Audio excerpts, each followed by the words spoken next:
Are you strategic? The answer can make or break your business.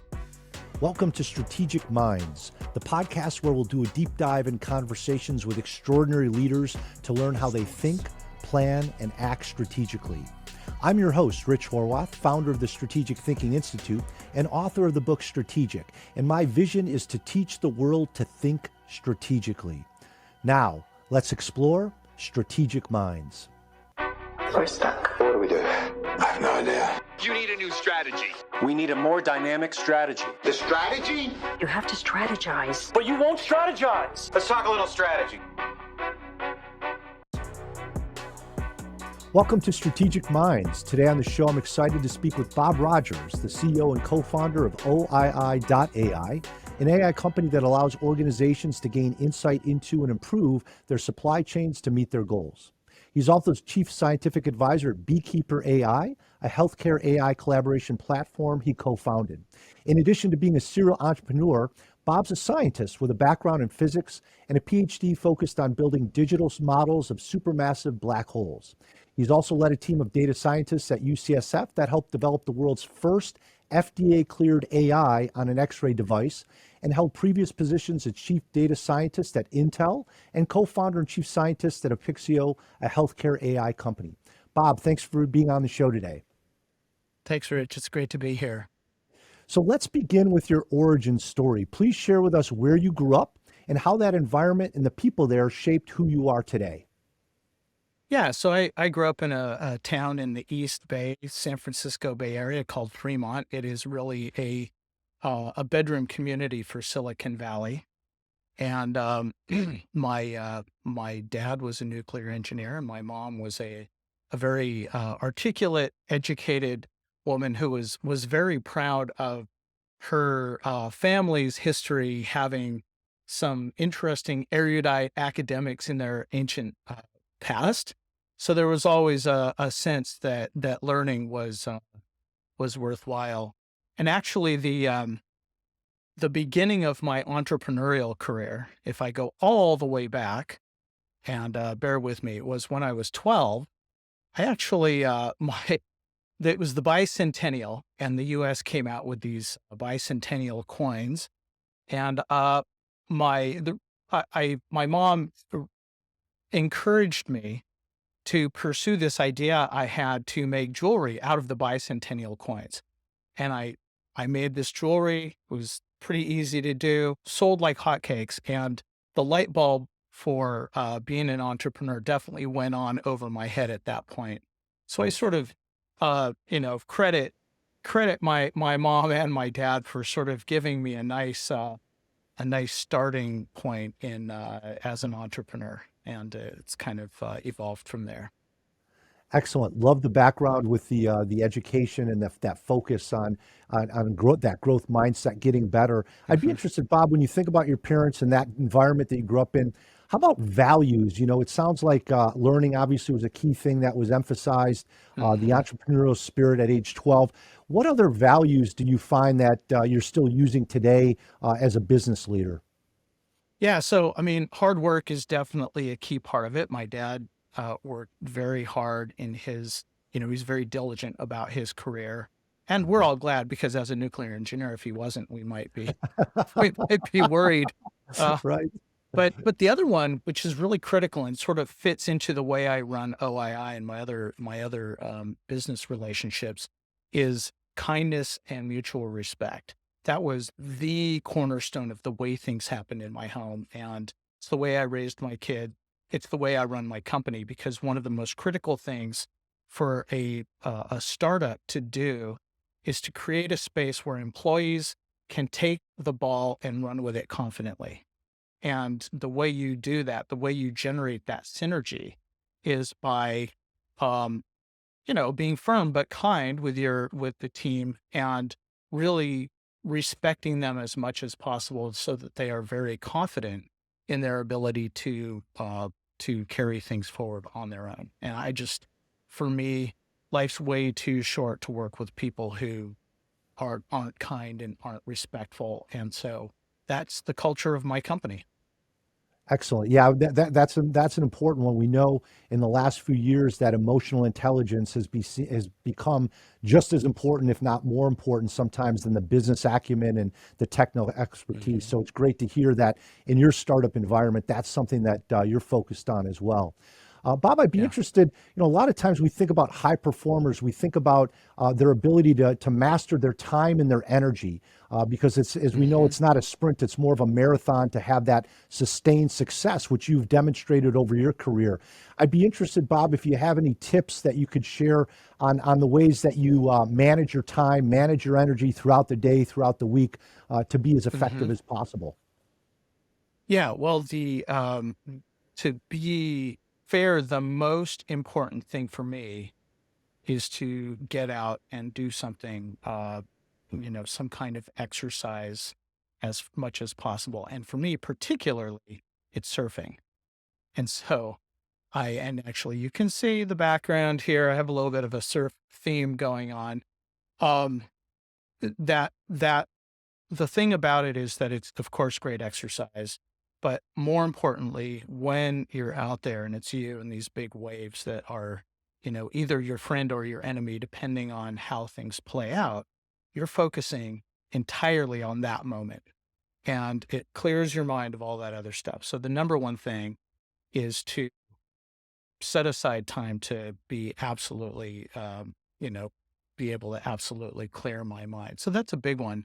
The other one is just making sure to appreciate time with family. My wife and I travel a lot. We have a new grandchild, and we make sure that we spend time enjoying each other and getting around. So those things are really important. And actually, I think for my company, one of the things that we've done as a company culture is make sure that people have uh, their own time on the weekends as much as possible in the evenings. There are times when, as a startup, you have to have your nose to the grindstone and just crush through a deadline. But that is not the weekly expectation. That is the exception. And I think that's really important for me, and it's important for my team as well. Excellent. Yeah, I love the idea of the surfing and being in the moment.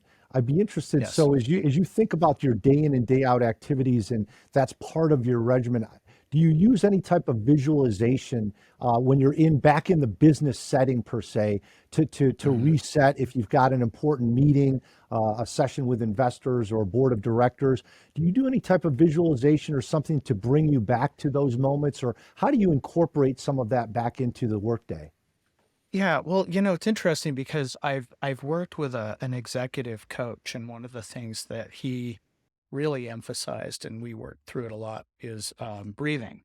So, before these key meetings, your mind and your mental state is wherever it is right before a meeting, and you need to then get yourself into the frame where you're thinking about what is the outcome that I want for this meeting. And the way to do that is to breathe slowly and do some sort of controlled breathing exercise and then focus on what is that mental state that you need to be in to get that goal. The funny thing is the breathing is even more powerful than that. One of my life experiences is uh, I actually co-founded and ran a quantitative futures hedge fund for 12 years. And, just squeezed in between the black hole stuff and the healthcare AI. And the crazy thing about trading is that you're sitting around and things are quiet and nothing's going on and the algorithms are just sort of perking away. And then all of a sudden, all hell breaks loose and the market's moving wildly, trades are happening. You're needing to make sure that everything happened the way it's supposed to, that you've got your risk stops in place, all this. And the immediate reaction is to have this huge burst of adrenaline, which will cause you to sort of lose your focus and lose your mental acuity. So during that process, I learned that stopping, no matter how urgent things seemed, stopping and taking a deep, slow breath sort of stopped that whole process. And it's amazing because it has served me so well in, high intensity business meetings, in life situations where, like there's an accident or some crazy thing happens. And So it's really interesting. So that breathing thing and that, and you mentioned the visualization of what you're trying to get to. Very, very, very powerful. Excellent. And Bob, you did a nice job talking about some of your scientific background there with the supermassive black holes in that study. I'd be interested as you think about your foray into business. One of the things I've found effective when I work with executive leadership teams on strategic planning is getting them to think outside of their domain. So getting them to think about other industries, other companies, other topical areas, and how they might borrow concepts, ideas. Biomimicry sometimes can be a valuable technique to bring in. You've obviously engineered this idea of domain jumping into your career because you've got the great background in science and physics, and now you're working in AI and leading companies as CEO. How does your science background, how has that been an influence on you as a CEO and what you've been able to do from that standpoint?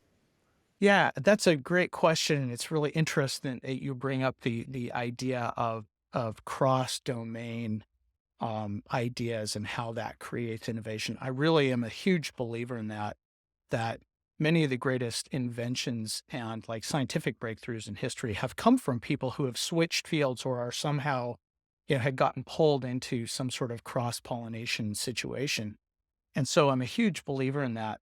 The so the core, to answer your question specifically, the core scientific thing, I mean, when you think about being a physicist, the world, it can appear very complicated. Everything is this sort of vibrant mishmash of things going on. And when you're a physicist, what you're doing is breaking down those complex situations into very, very simple components and then figuring out how to tackle each component and, for the do math or computer modeling or whatever it is. So that's always a core principle. And so, in fact, I was lucky enough when I was a high school student and early college to work with a guy named Bill Barucki, who ended up being the PI of the Kepler project, which is the NASA program that found the first planets outside our solar system. I mean, think about it, like a milestone for humankind, right? And when I worked with Bill when I was just a kid, he used to say, Bob, stop.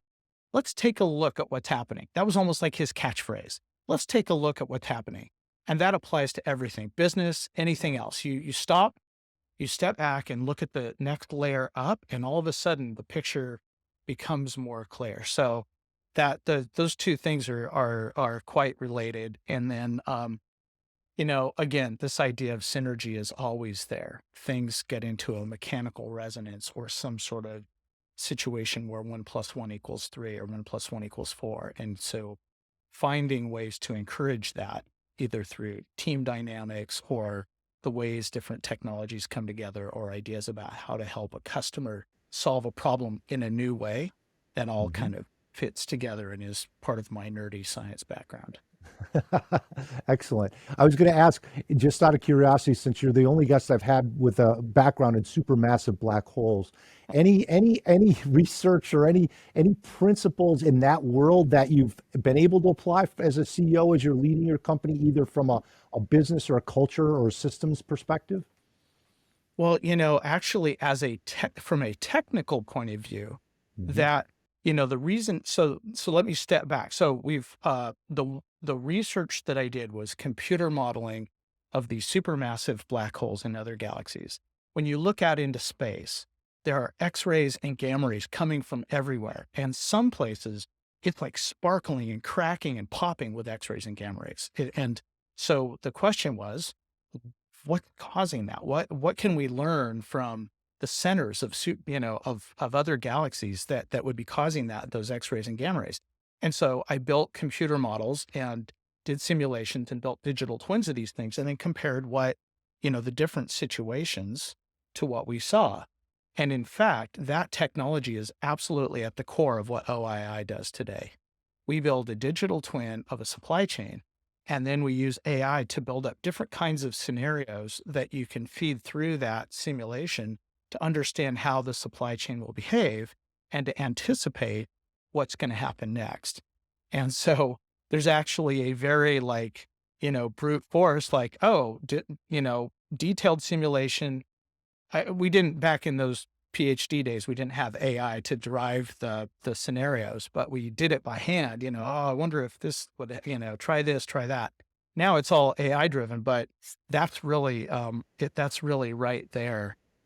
So that's a good, very specific example. Excellent. And as you talk about the scenario planning, that's obviously a key part of business as well. The ability to look at different scenarios. You talked about how you all integrate that into your product from a supply chain standpoint. How do you, from a business planning standpoint, strategy development planning, a lot of the organizations I work with, they have 3-year plans, sometimes 5-year plans, but typically 3-year plans, and they're trying to project different scenarios. How are you taking some of your expertise when it comes to building these types of scenarios from an AI perspective relative to supply chain? How do you then incorporate some of that thinking in a business perspective from strategy development? The most important principle that we use, again, sort of goes back to your question about physics. Okay. So if you think about that supermassive black hole for a second, Mhm. where there's sort of like the big picture view. There's this object. It's emitting all this light. There's maybe some material flowing in some sort of a disk. There's stuff happening at a very big picture. If you get smaller and smaller granularity, you get down to, tiny, um, you know, spatial frames where, you've got atoms doing interesting things because they're being stretched or they're being hit by, like, if an atom gets hit by a gamma ray, for example, stuff happens, right? So there's Yep. all this stuff. All the different physical scales require different descriptions of Mhm. what's happening. And if Okay. you try to put it all together in one giant simulation or one giant model, you end up with a very um, unwieldy thing that's not very good at predicting anything. So Okay. the principle is figure out what are the most important things that you need to think about right now to build that forward looking view, and only focus on those. Don't get crazily deep bogged down in the minutia of a detailed granular financial model. Don't go so large scale that you're just sort of pointing toward, yeah, we want to be $1 billion company in 5 years, and Mhm. find the right granularity to build your projections and to articulate your vision. And I think that sounded more abstract than it is, but it's literally just finding the right level of granularity and detail to tell your story effectively. And Mhm. that's a physics concept, but it's also a storytelling concept, and it's a business concept for me. Okay, excellent. And Brian Chesky, the CEO of Airbnb, has said that if you can't fit your strategic plan on page or two, you're not really capturing it well enough. What's your perspective on the plan itself? You talked about just a moment ago about breaking things down to a granular level, not getting distracted by the noise, a lot of the uncontrollables that aren't super relevant to what we're trying to do. When you come up with your plan, then are you what does that plan look like for you, without obviously getting into any proprietary detail, but what do you like to see in the plan from your executive team, and how do you know when you have a plan that you think is going to be effective? Of course, a couple of the big picture, the big vision, where are we headed? Yep. And then it's interesting, actually. This is you've just touched upon a little frustration that I have. I've been in situations where there's a lot of, um, you know, okay, we're going to set objectives, and everyone's got to have these measurable objectives that then roll up to these other measurable. Gets down to the granularity thing, and people make these like planning and like nested objectives, and it's really like incentive setting, very, very nested and complex. And at the end of the day, people lose sight of that stuff. So I want to see really I like everything to be pretty high level. Like this is what we're going to do, and this is the way we think we're going to do it, and maybe with a couple of bullet points to support that in terms of what we're going to do in the next 3 months, the next 6 months, and the next 12 months.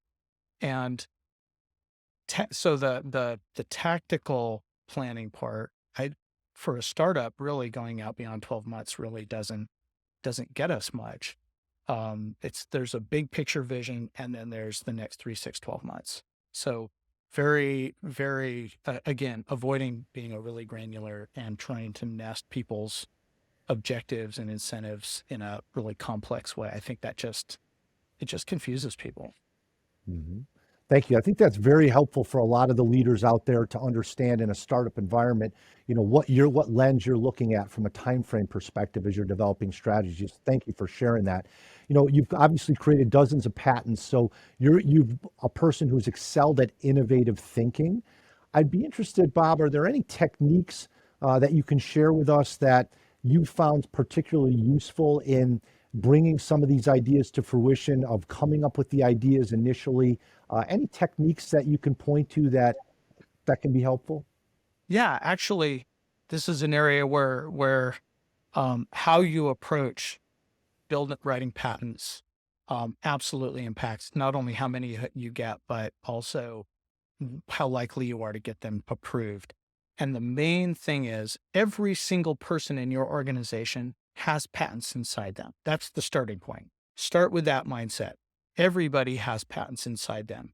And then what you do is you create an environment where, maybe, I and one or I and two engineers, depending, or other folks in the business, even salespeople sometimes, sit down with them and just talk. And the thing is, people think about patents as, oh, well, I'm not sure if I can build this, or I haven't solved this, or we haven't built this yet.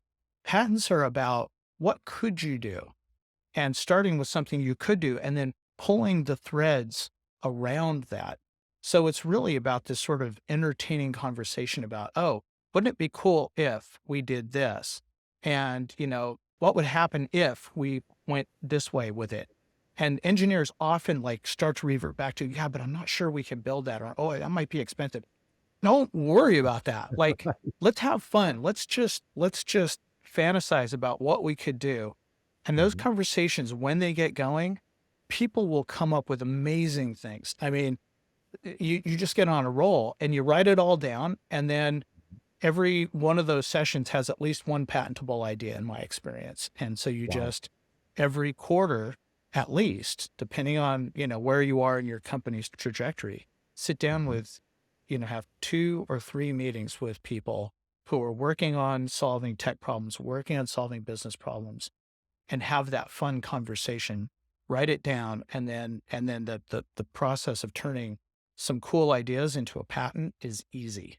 That's, for me, that's a cakewalk. And so, it's really eliciting that free feeling of expression from people that gets you there, because people are so constrained that, oh, well, if I can't build it, then I shouldn't be trying to patent it. It's like, no, think black holes outside our galaxy, go big. I love it. I love it. That's a really powerful concept. The fact that everybody has a patent inside them, you just got to pull it out. I'd love to Yeah. dive just one level deeper. So, in these conversations sound fascinating. When you're in these sessions, you talked about using that what if question. What if we did this? Mhm.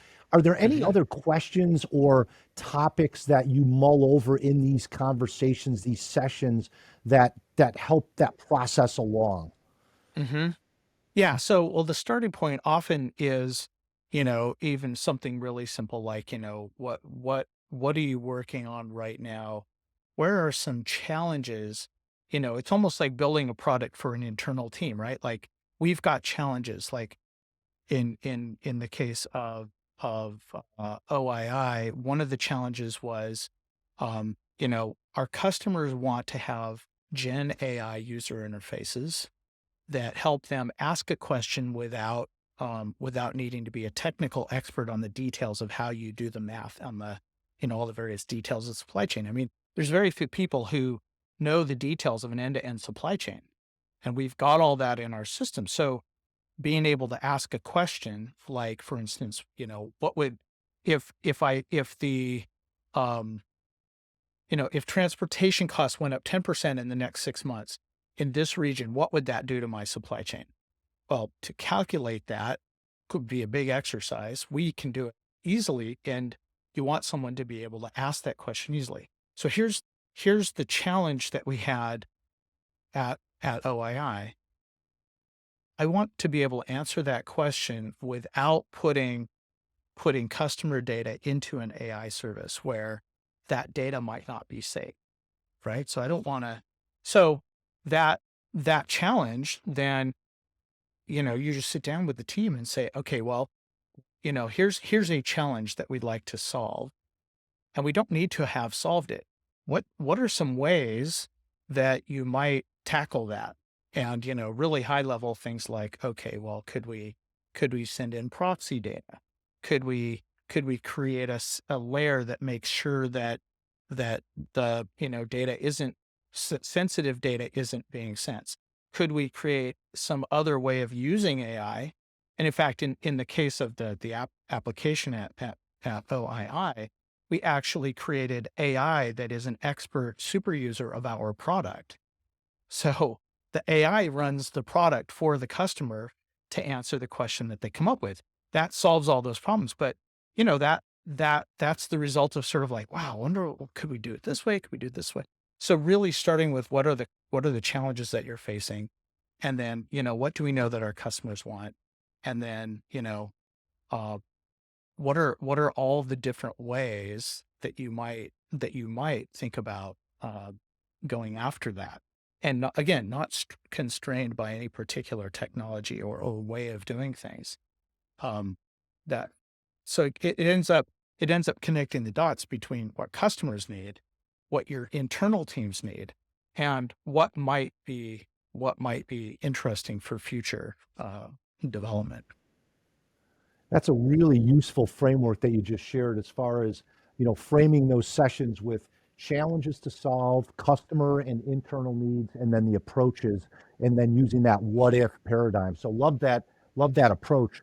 One of the things, Bob, is especially in a startup phase that can be a challenge is assessing context, because obviously if we're going to set good direction, we need to understand, first of all, where are we today, capabilities, competencies, everything that's involved with our external environment, the internal environment. You're obviously in a rapidly changing field here with AI, and it's constantly moving. How do you assess context in a field like AI? How do you individually and how does your team make sure that you've got a good understanding of context and situation? Yeah, so it's interesting because I think that's very closely related to sort of a core principle for me, which is the process of building a product, not a technology. So it's so crucial. I would say that, we hear statistics about 90% of Silicon Valley startups fail. I would assert that most of those failures are because somebody built a technology rather than building a product. So what's the difference? Well, a technology is some capability that, can do some certain things using some specific set of tools. A product is actually solving a customer's need. And if you're a startup, that need has to be a burning need. It can't just be like, oh, it would be really good if. That's no good as a startup. If you're a big corporation and you're looking at new ways to build out your product portfolio, great. You've already got customers. But when you're a startup, there is a lot of friction to get between you and getting a customer to sign. And the thing that overcomes that friction is the burning need where they're like, I want your product. I need your product this minute. So what was my point about context? The way you solve that problem is or the way you create that product is to solve their problem in a way that works for them. So first and foremost, the customer's context, how they're using your product, what assumptions that you would make about their ability to use a technology. Can they open up a screen and do a workflow? Does it have to be totally automated? Are there certain people who are going to do this work? Does it need to be done by a consultant? All these things, that's the context of the product. And so there's always that. And in fact, even with AI, I think right now we're struggling with customers want AI. They're also a little bit afraid of it. And, are we going to put our data out there and be at risk? Are we going to be spending a lot of time and money on something that's giving us hallucinations? There's all these challenges. One of the biggest challenges people have is they worry that their data is no good. So you always have heard the story, garbage in, garbage out. People are afraid that their data is no good. And sometimes it's not, but generally speaking, I found people's data or enterprises' data is much better than they think it is, which I think is interesting. So that context about where are they with data, where are they with their ability to try different things, who's the user, those are all key things in terms of the context of what problems we're solving for our customers. In terms of the overall AI story, the context right now is everything's changing fast. Don't cast anything in cement, right? Like literally that's where we are today. In fact, one of the I'm getting a little tactical here, but enterprises right now are reacting to fears about data security by saying, oh, we're going to host our own AI in our own data center. Well, that's an expensive proposition, but it does put you in control. But here's the problem. You're going to spend money and time to build this AI capability. And 3 months later, the new version of GPT or Gemini or Llama or anything else is going to come out, and it's going to make the thing that you implemented look kind of dumb. And so now you're stuck. We've locked ourselves into technology that an entire 3 months old, which is funny because normally we don't think in those short timeframes, but that's the context. Context is things are moving so fast that we shouldn't make deep bets on any one thing. Think about, what might happen in the future. Where do we want AI to go? And how are we, the other thing is it's always important. And I think this is also in some ways related to context. AI should never be the end, right? There's a goal that you have as an organization. Is AI at this moment a proper tool to solve that problem? Yes, it's exciting. And because it's new and it's got new capabilities, there probably are problems you've wanted to solve that AI can help with. But if you start going after, I've seen a couple of organizations we're going to put AI into this, and this. And it's like, ooh, it's a huge mistake because you really want to think of it as just another tool. It's not like, oh, let's go hammer everything and see what happens. You wouldn't do that just because you got a new hammer, right? Very similar. So yeah, the context is things are moving fast. They're not settled. And yes, there's huge opportunity, but we're not quite sure where the sweet spots are yet for a lot of things. Yep. Okay. One of the things you talked about just a moment ago, Bob, was the idea of deep bets. And as a startup, there's a fine line because we know strategy as a principle demands trade-offs, the ability to focus resources in one or two areas where you can bring the greatest value and not get distracted by a lot of the shiny objects and other opportunities that can diffuse your focus. How as a CEO do you weigh that in a startup environment, like you said, where the context is changing, as far as the ability to make trade-offs? Are there any principles that you think through or use from a decision-making standpoint as it relates to trade-offs? It's an interesting question, and I hadn't thought about it that way, but I think I do. So here's two questions I always ask myself. So who right now is my most important customer? And, sometimes they're most important because it's the biggest contract or it's a beachhead customer. Sometimes they're the most important because they are a prototype for a whole class of customers that I need to care for, right? So there's always a bunch of customers. I want them all to succeed. I want to focus all my resources on all of them. But as you said, that is not necessarily true, possible.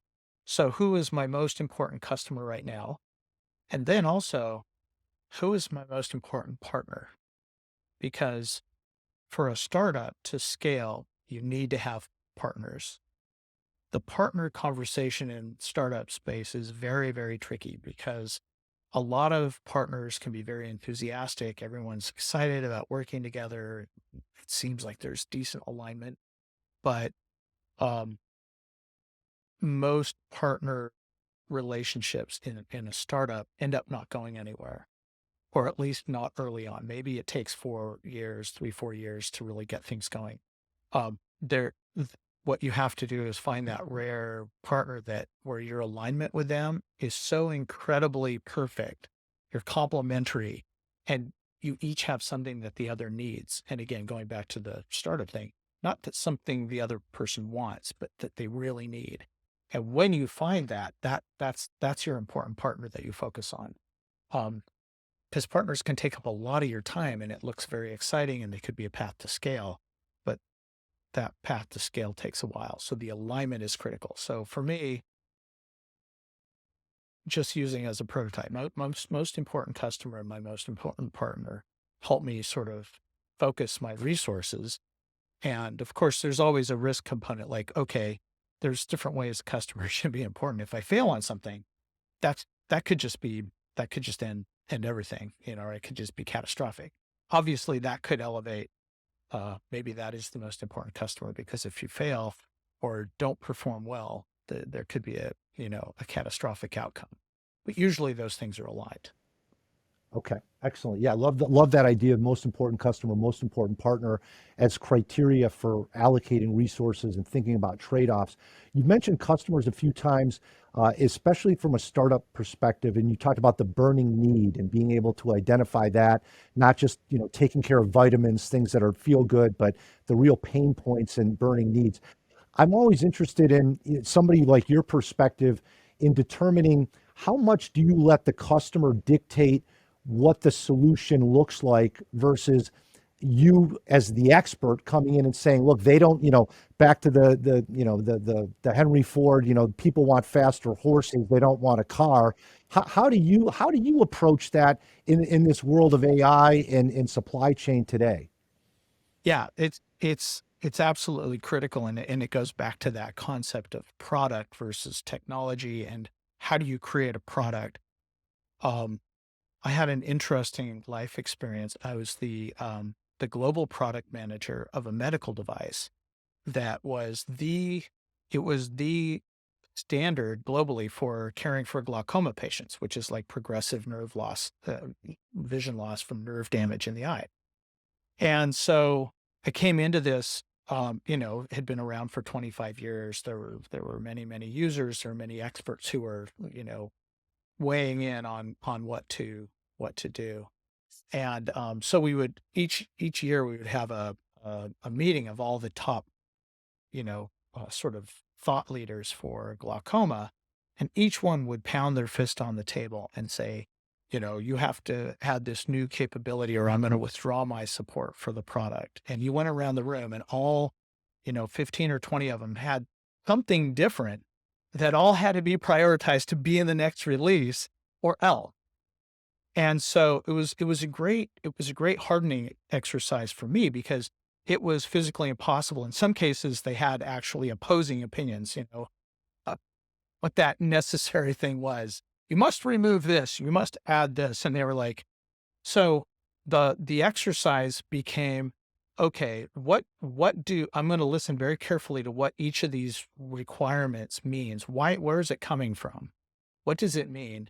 And then I'm going to have to boil down to two things that I'm going to do in this release. We could fit two of those 20 ideas into the next release. And so it was necessary to take that broader input and boil it down to two things that really had the biggest impact for patients, for doctors, for everybody.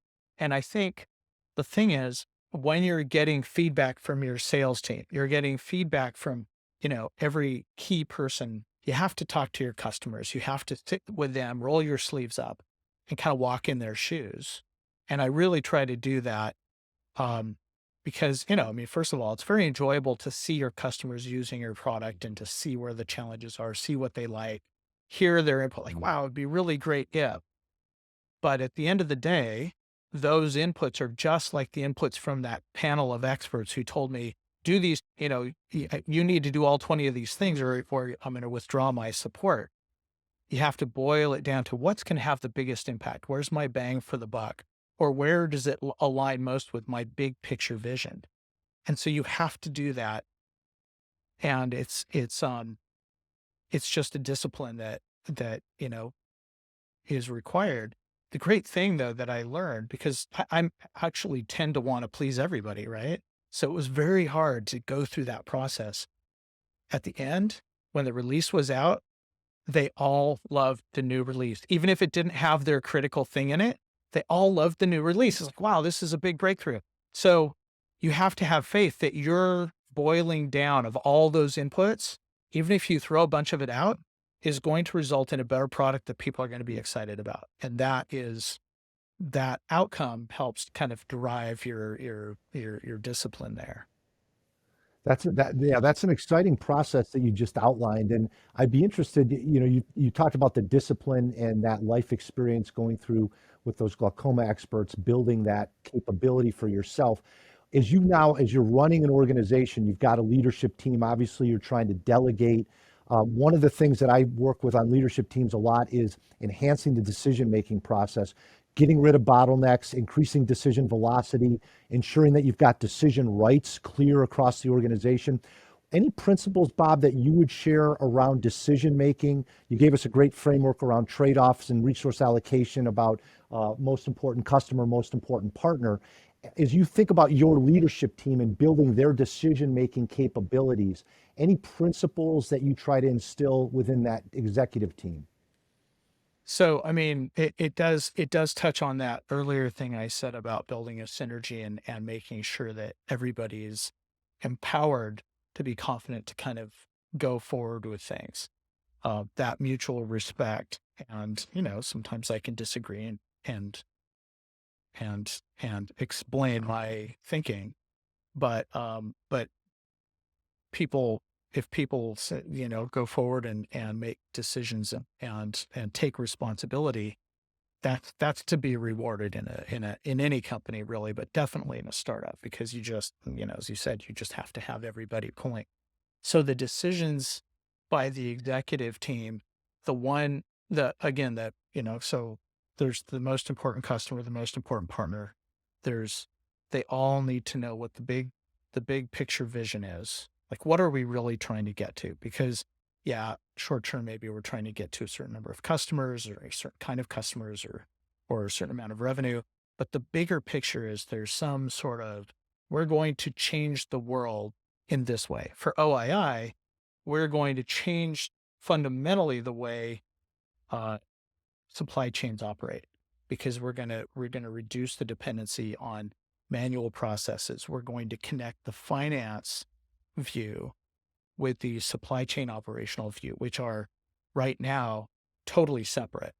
So we're really changing. So as long as people are making decisions guided by those principles and not, some sort of personal, you have to be careful with incentives, because incentives is what people do. So people do what the incentive was, and it's not best for the overall vision. That's probably on me for setting bad incentives. But if people are making decisions and those decisions are demonstrably pointed toward those big goals, then we're going to run with it.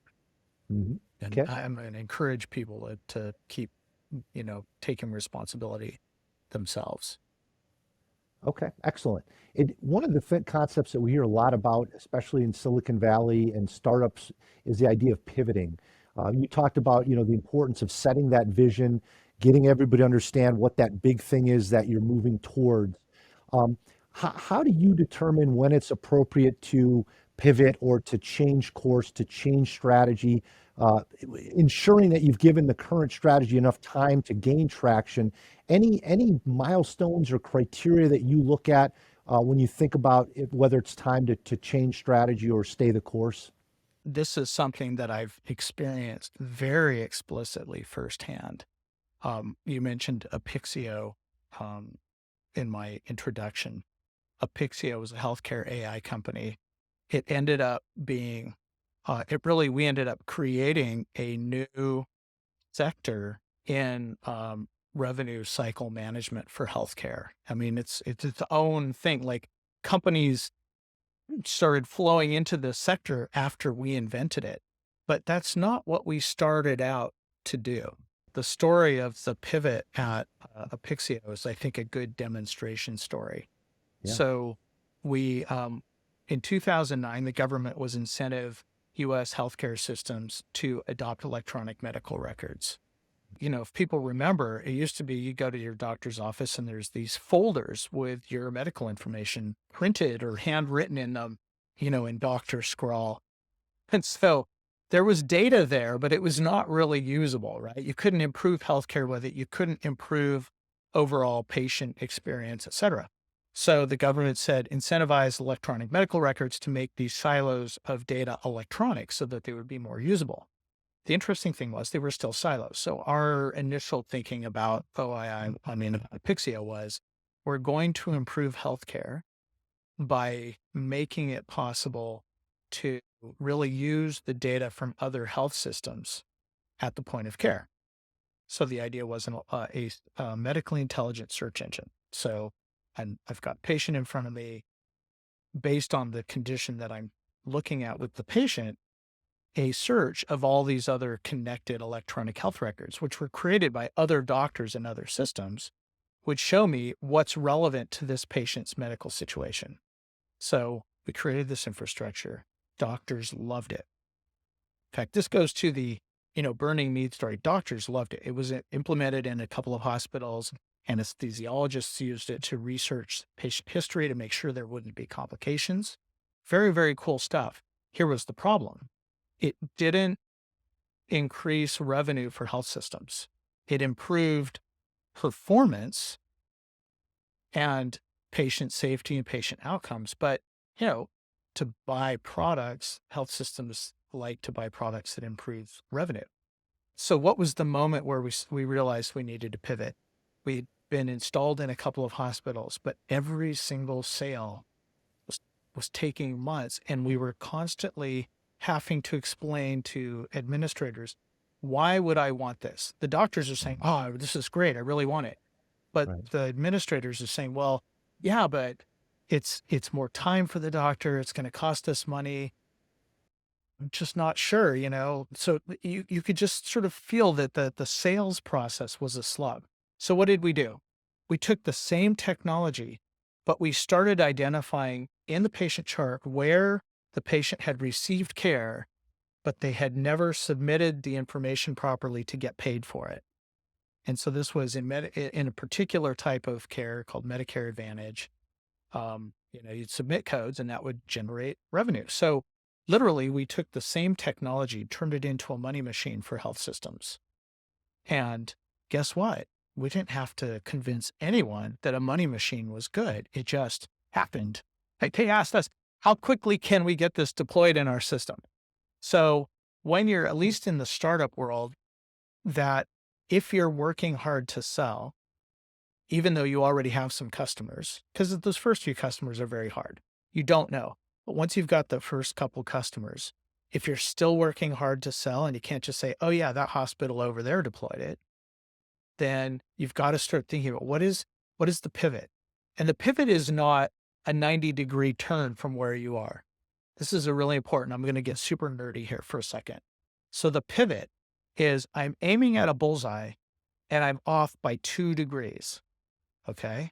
That's the pivot. It's not that you're going 90 degrees, but here's the tricky thing about the pivot. When you're building a business, a bullseye is a 2-dimensional object, right? It's sort of like x-axis and y-axis. But in business, it's a multi-dimensional space. So you're pivoting 2 degrees in an unknown direction. You've got to figure out the orientation and the angle. Which is why it's not simple, but you've got to be thinking about, I don't need to change everything. What I need to do is leverage my technology, leverage my knowledge about my customers, but just find that place where I'm hitting the bullseye, where it's just so valuable to them that they can't wait to get it. And that's that's the difference between the thing that you're slogging to build and the thing that's just selling like hotcakes. And that's a great pivot. Yeah, that's an excellent example. I love the real world application there, and the degree piece and the bullseye, I think, really paints a great picture for what we potentially can do for our own businesses. So I appreciate you sharing those Yeah. examples. I'd be interested, Bob, as you think about your team and yourself, and when it comes to strategy and developing strategy, do you take time on a regular basis to think strategically, and what is that? What does that really mean to you, if you are going to take time to think strategically? What does that look like for you? This comes down to I think one of the key management principles for running a remote business. OII is 100% remote. So people are all over the world. The advantage of that is, well, A, people have, a decent amount of flexibility. I'm able to hire the best people anywhere in the world. I mean, I don't care as long as they can connect and be relaxed. And I'm not managing to, watch that they're sitting at their desk all day long. You're managing to, like, we're trying to get this thing done by this time. Can we do it? And did we do it? There's lots of pluses to remote, but you have to get everybody into a room, or a room and then maybe a virtual room, um, at least once a year, and talk about strategy. What are we trying to do? What are we trying to get to? Mhm. It's interesting actually at Beekeeper AI, where I'm chief scientific advisor and co-founder. They Mhm. have a very disciplined approach to having what we call a swarm, once a quarter, where the executive team gets together and really goes through a very disciplined list of, like, we're going to talk about protecting the hive. We're going to talk about expanding the hive. We're going to, all this it's very disciplined. It's in person almost always, unless we just can't get everybody together. And, um, if you can do that, I mean, it's a small team of like 5 or 6 people. You do that. So for OII, we generally do it about once a year. And it is really important for everybody to get physically together, have dinner together, then sit down in a conference room and talk. And we just do that at whatever site physically makes the most sense. Um, so I think that physical in-person sort of thinking about strategy, thinking about what's going well, what's not going well, which I guess is a little more tactical, but it's sort of all part of that opportunity is important. And refocusing the big picture vision as well, because as you learn, the interesting thing about creating something new is you start going this way. That's that original, I'm heading toward that bullseye. And as you get to a certain point, you can then suddenly see around a corner. And, it's seeing around the corner sometimes takes the form of talking to customers and learning from them something that you wouldn't have learned if you had not created this piece of capability that they're using. But, that's all part of it. So taking that time to strategize is crucial. And that, even for a remote company, is best in person. Okay. Excellent. Excellent. Well, Bob, I'd be grateful if we can close our conversation with your response to 6 questions that we call the Okay. strategic six. Are you up for that? Sure. All right. Number one, what was your first job? My first job was working in a pizzeria, making Ah, making making pizza, rolling out the dough. love it. Love it. Excellent. Number two, what's your favorite vacation spot? Oh, definitely Hawaii. Although it's not a vacation spot anymore. It's just a spot. I could hear the waves, so I Yes. can certainly appreciate that one. Number three, what's the one word that best describes you? Optimistic. Okay. Number four, what one book has had a significant impact on your development? Oh, yeah. Wow. That's a good one. It's interesting, even though it's hyper weirdly political. The Fountainhead by Ayn Rand was actually an early influencer, but it was more about the meta of, like, accomplishing things and being driven than it was about sort of the political meta of the book. Okay, excellent. Number 5, what's the one piece of advice you'd most like to share with others that might fit on a bumper sticker? Ask questions. Yep. Yeah.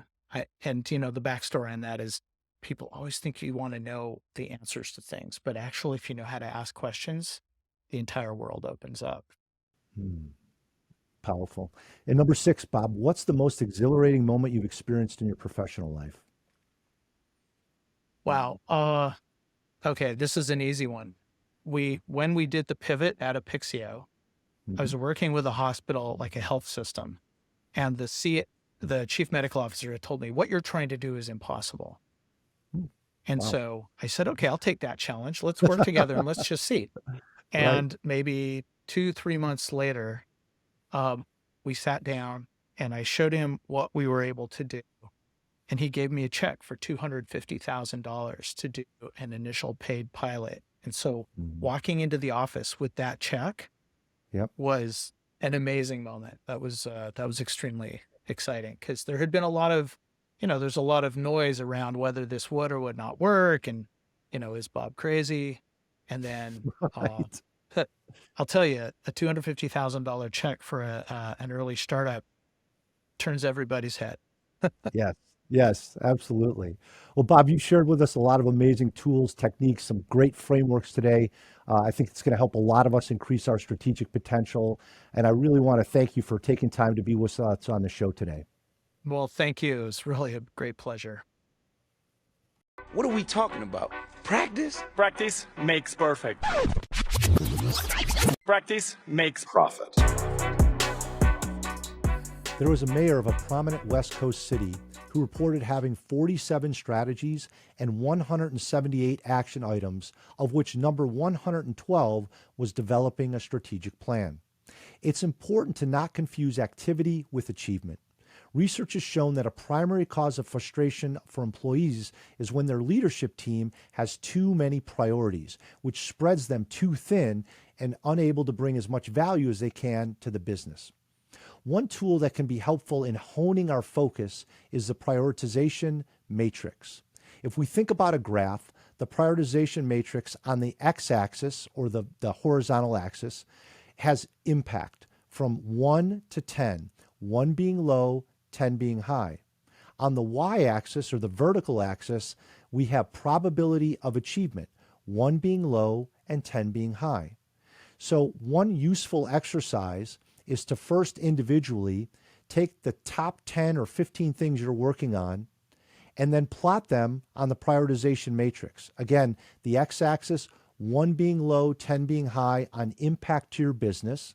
And then the y-axis, or the vertical axis, 1 being low, 10 being high on probability of achievement. Things that could influence probability of achievement might be, do you have the resources? Do you have the knowledge? Do you have the skill sets? Do you have the capabilities? Do you have the budget in order to achieve this priority? That's going to potentially dictate your number from 1 being low, 10 being high. And then on the x-axis, the impact, really need to think about how impactful will this priority be if it's achieved to your business. We want to get out of the habit of checking a lot of things off of a to-do list that are only a 1 or a 2 on impact. So we want to remove the things that are low impact and make sure that we're using the prioritization matrix to focus in that higher area. Once you've done this individually, it can be a great tool to use with your team to talk through what should be the priorities, and just as important, why should they be your priorities. I appreciate your strategic mind. Must have a strategic brain. Great strategic minds of tomorrow right here. In this segment, The League of Strategic Minds, I answer questions submitted by one of our listeners. Today's question: what's the difference between strategic thinking and strategic planning? Strategic thinking is the generation of insights that lead to advantage. Remember, an insight is a learning that leads to new value. Strategic planning, then, is when we channel those insights into an action plan. So picture a funnel. Strategic thinking is represented by the top open end of the funnel, We have lots of new ideas, new insights. We're blue skying, think about lots of different things. Then, once we've generated those ideas and insights in strategic thinking, now we get to the neck of the funnel. And that's where strategic planning comes in. Now we're going to cull through, we're going to chip away some of those insights, and we're going to really determine what are the things that are most important to drive our action plan, the key areas of focus and the key priorities that are going to drive the business. So again, the main difference, strategic thinking, the generation of insights, strategic planning, the channeling or the funneling of those insights into an action plan. If you have a question you'd like answered, visit the Strategic Minds page on the website strategyskills.com and complete the brief submission form. If your question's selected, you'll receive some strategic swag for your contribution. Any insights? You play to win the game. Any further insights? You don't play to just play it. Insightful. I want winners. I played the game to win. I want people that want to win. It's very insightful. Our Winsight, or idea for advantage today, comes from Gary Kasparov, who was the world chess champion from 1985 to 2000. He said, "What separates a winner from a loser at the grandmaster level is a willingness to do the unthinkable. A brilliant strategy is certainly a matter of intelligence, but intelligence without audacity is not enough. You must have the guts to explode the game, to upend your opponent's thinking, and in doing so, unnerve them." The question that we'll leave you with today: what are you doing to explode the game in your field? What are you doing that's innovative, that's different, and that's going to upend your opponent's thinking? If your team needs a new process and tools for strategic thinking, lacks a common language for strategy, is too reactive and tactical, or would like to increase innovation to grow profits and create competitive advantage, visit strategyskills.com, where you can learn more about strategy workshops, online certificate courses, the Strategic Thinker newsletter, and hundreds of other resources. Pick up a copy of my newly released book, Strategic, and take your leadership development to the next level by subscribing to the Strategic Fitness System, an innovative, state-of-the-art executive development platform. Remember, be strategic to be your best.